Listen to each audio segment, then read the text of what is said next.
Ah là là les amis, on va pas se mentir, ça fait quand même super du bien de retrouver les fans.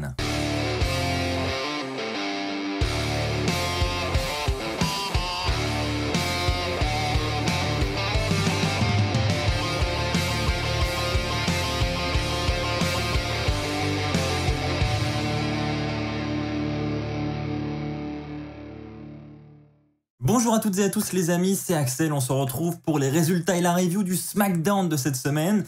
Cette semaine direction Cleveland dans l'Ohio. C'est parti, on commence sans plus tarder avec le premier point. Commençons avec Finn Balor qui cette semaine affronte Sami Zayn. Vous le savez, la semaine dernière, il était intervenu, il avait fait un retour surprise face à Sami Zayn, il l'avait attaqué. Et donc cette semaine, match entre les deux. Et match intéressant, on va pas se mentir, voilà, pour le premier match de la soirée. C'était vraiment un match divertissant à regarder. Ça va se terminer avec un coup de grâce de la part de Finn Balor pour la victoire. Et Finn Balor va donc remporter ce match face à Sami Zayn. Et on le verra un petit peu plus tard dans la soirée, mais ça, j'en parlerai dans un prochain point. Les amis, on enchaîne avec Big E qui fait son entrée avec une ovation de la part de la foule, évidemment. Notre nouveau Mr. Money in the Bank est là pour nous faire un petit speech. Voilà, il nous dit qu'il est très content d'avoir remporté cette mallette. C'était le plus beau jour de toute sa carrière. Et ensuite, il va rapidement être coupé par Apollo Crews. Apollo Crews va dire « Oui, Big E, tu as réalisé un exploit à Money in the Bank. Maintenant, ton exploit n'est pas de la même ampleur que le mien à WrestleMania lorsque je t'ai battu pour le titre intercontinental. » Donc voilà, on sent que Apollo Crews vient un petit peu chambrer Big E. On a ensuite Dolph Ziggler et Robert Roode qui vont faire leur entrée et qui vont se sentir intéressés par ce titre intercontinental de Apollo Crews. Ensuite, nous aurons également Shinsuke Nakamura qui fera son entrée pour lui aussi montrer qu'il est intéressé par ce titre intercontinental. Et enfin, pour terminer, on aura Cesaro qui lui aussi dira « Écoutez, moi les gars, je veux ce titre également. » Donc on a vraiment une belle panoplie de superstars qui veulent prétendre à ce titre intercontinental et c'est plutôt pas mal. Alors bon, à SmackDown, on n'a pas eu grand chose cette semaine. Ils vont tous monter sur le ring. Ça va être les faces contre les heels et c'est finalement Cesaro qui va prendre l'avantage avec un Cesaro Swing et qui va envoyer Apollo Crews, Dolph Ziggler et Robert Roode à l'extérieur. Donc bon, je pense que on a un match qui se prépare. On a un Cesaro, un Shinsuke Nakamura et un Big E contre les trois autres qui se préparent pour la semaine prochaine, face contre heel. Je le vois d'avance ce match, on verra la semaine prochaine si je me trompe, mais bon, ça semble tellement évident. Quoi qu'il en soit, on a de nombreux intéressés par ce titre intercontinental et pourquoi pas un match à plusieurs pour le titre à SummerSlam. Ça pourrait vraiment être sympa, un Six-Man Pack Challenge par exemple, pourquoi pas. Franchement, j'espère qu'ils vont garder cette piste, ça pourrait être très intéressant et ça pourrait être un excellent match rempli de suspense à SummerSlam. Les amis, passons à notre ami Baron Corbin qui, encore une fois, cette semaine à SmackDown, a les poches vides parce que voilà, plus d'argent, plus rien. Il a même été obligé de prendre le bus, de subir les odeurs de transpiration dans le bus pour venir au show ce soir, donc c'est une catastrophe pour lui. Donc il va aller une fois de plus mendier un petit peu Kevin Owens, lui dire « Écoute mec, j'aimerais bien que tu aies un peu de pitié pour moi » et finalement Kevin Owens va finir par lui donner 2-3 billets. Donc bon, il est refait, Corbin, il se dit « Bon bah c'est le début, on est loin des 100 000 $ que j'ai demandé pour ma cagnotte, mais bon, quand même, 20 balles, c'est toujours ça de prix. » Donc il prend l'argent, sauf qu'au moment où Kevin Owens s'en va, on a Shotzi Blackheart qui va envoyer un missile avec son petit tank, son tank miniature, dans les parties intimes de Corbin. Donc évidemment, il a super mal, donc il tombe par terre. Et à ce moment-là, on a Dolph Ziggler et Robert Roode qui sont de passage et qui vont donc en profiter pour piquer le fric à notre ami Corbin. Kevin Owens va ensuite venir prendre la défense de Baron Corbin et va donc faire fuir Dolph Ziggler et Robert Roode. Donc vous l'aurez compris, on voit que Kevin Owens commence à avoir de la pitié pour Corbin. Et honnêtement, j'ai vraiment l'impression qu'ils sont en train de commencer à construire une équipe Corbin-Kevin Owens. Et j'ai envie de vous dire pourquoi pas. Pourquoi pas retrouver un Corbin face? Voilà, je me dis qu'il y a quelque chose à faire. Donc pour l'instant, j'attends de voir. Mais je dois avouer que je me dis que ça peut être assez intéressant et assez drôle à regarder. N'hésitez pas les amis à me partager votre avis dans les commentaires. Est-ce que vous êtes pour ou contre une équipe entre Corbin et Kevin Owens? Les amis, parlons de cette rivalité entre Edge et Seth Rollins. Elle est officiellement lancée. Et d'autant plus avec l'épisode de SmackDown de cette semaine, on a Edge qui fait son entrée et qui nous dit qu'il devrait être présent devant la foule aujourd'hui avec le titre universel. Mais s'il ne l'est pas, c'est à cause d'une seule personne et cette personne c'est Seth Rollins. Seth Rollins va ensuite faire son entrée, il va évidemment critiquer Edge, il va dire qu'il va prochainement être connu comme l'homme qui a mis fin à la carrière de Edge.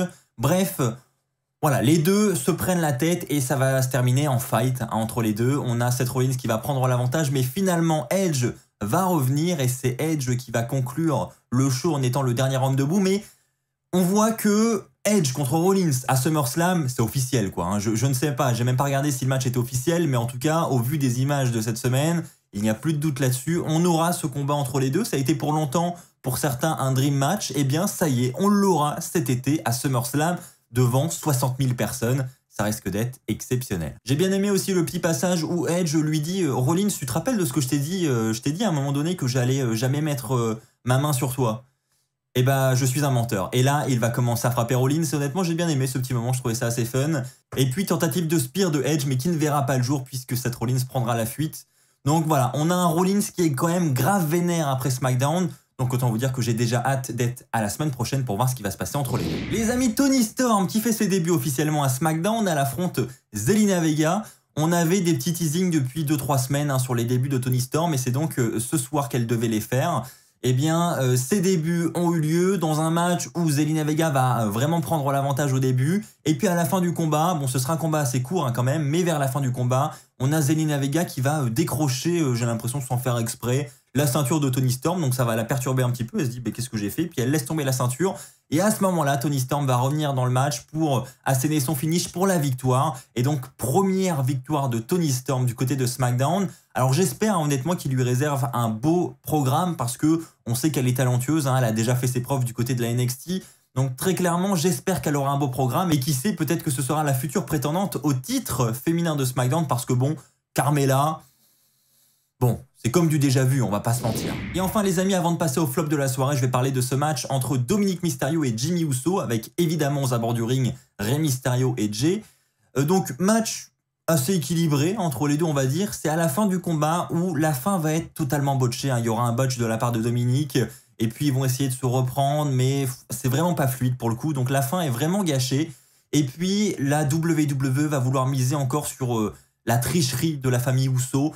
On va avoir un remake de ce qu'on a eu à Money in the Bank, c'est-à-dire on a un roll-up de la part de Jimmy Uso et Jey va s'appuyer avec ses jambes sur le dos de Jimmy pour appuyer le tombé et pour tout simplement empêcher Dominic de se dégager et tout ça évidemment dans le dos de l'arbitre. Donc bon, c'était pas le finish de l'année, ce botch suivi d'un roll-up, suivi de cette tricherie de la part de la famille Uso.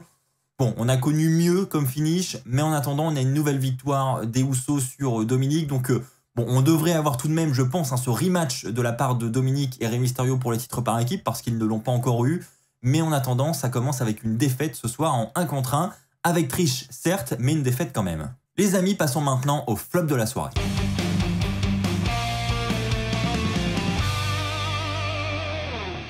Les amis, pour le flop de la soirée, j'ai pas fait de différence. J'ai mis 2 matchs. Et ce sont les 2 matchs qui ont eu lieu au Rolling Loud Festival. Parce que, bon, on va pas se mentir, c'était assez ennuyant quand même. Enfin, je trouve que regarder ce genre de match dans cette ambiance-là, devant une télé, c'est quand même pas pareil que quand t'es sur place, je pense. Donc, puis j'ai une pensée aussi pour les gens qui ont payé leur ticket pour aller à SmackDown et qui se retrouvent à regarder 2 matchs de la carte sur un écran. Bon, ça fait un peu chier quand même, on va pas se mentir. Et puis en plus de ça, c'était des matchs très très courts. C'était histoire d'avoir 10 minutes de pub pour la WWE durant ce festival. Donc franchement, c'était vraiment pas intéressant. En plus de ça, les matchs... Voilà, Carmella qui a un rematch pour le titre féminin de SmackDown alors qu'elle a perdu la semaine dernière. Enfin, pourquoi en fait? Donc ça n'a vraiment aucun sens. Donc vous l'aurez compris, Bianca Belair va une fois de plus conserver son titre dans un match très très court. Et puis on a un match entre Chad Gable et Angelo Dawkins. On aura cette fois-ci une victoire de Angelo Dawkins de manière clean. On n'aura pas d'intervention d'Otis après le match. Donc voilà, victoire des faces pour faire plaisir aux gens qui sont présents au festival. Donc vraiment, honnêtement, j'ai trouvé que c'était les 2 moments du show sans intérêt. Les amis, passons maintenant au top de la soirée.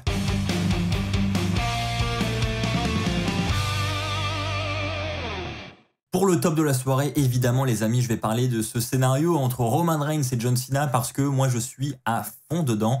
Le show va commencer avec John Cena qui va revenir évidemment sur ce qui s'est passé à Money in the Bank, ce qui s'est passé à Raw. Il va nous dire qu'il est très excité d'être là et il est là pour challenger une fois de plus Roman Reigns.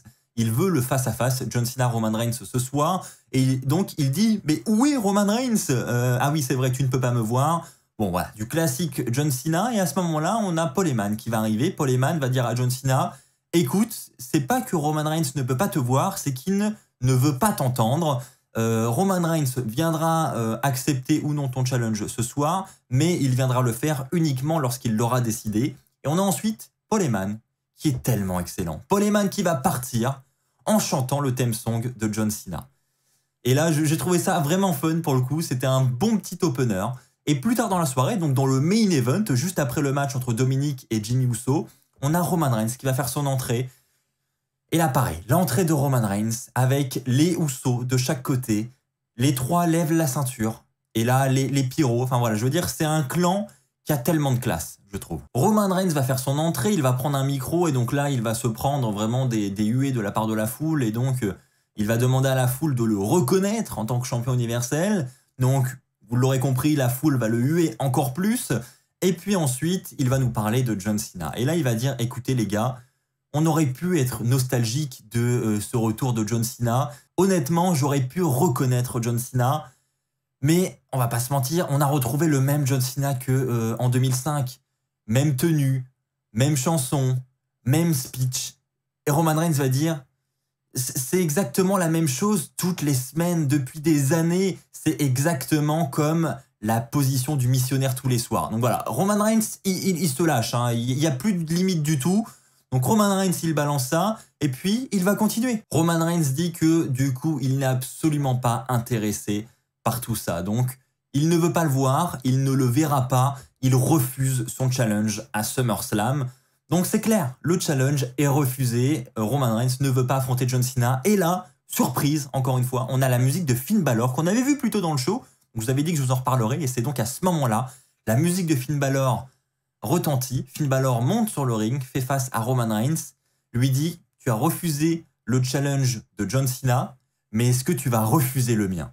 Et donc là, on a Roman Reigns qui va avoir un petit sourire en coin, il va échanger avec Paul Heyman, et finalement, le show va se conclure avec Roman Reigns qui accepte le challenge de Finn Balor. On aurait donc un match entre Finn Balor et Roman Reigns pour le titre universel.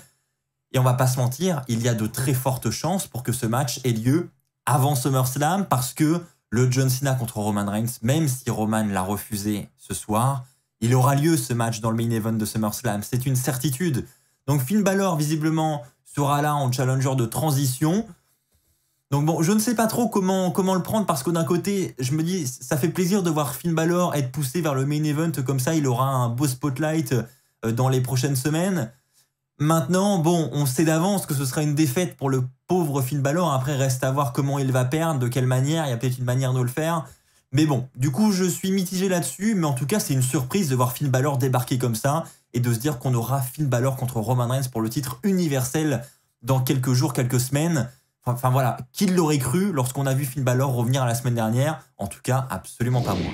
Voilà les amis, c'est ainsi que s'achève cette review de SmackDown. Vous l'aurez compris, encore une fois, un SmackDown vraiment très divertissant cette semaine. Et je le redis, mais ça fait tellement du bien de retrouver les fans. Ça change vraiment tout, on va pas se mentir, dans la qualité des shows de la WWE. Merci à tous d'avoir regardé cette vidéo. N'oubliez pas le pouce bleu qui est gratuit et qui me soutient énormément sur YouTube. On se retrouve très très vite. D'ici là, portez-vous bien. Et n'oubliez pas, soyez toujours très très fiers d'être fan de catch. Allez, bye tout le monde!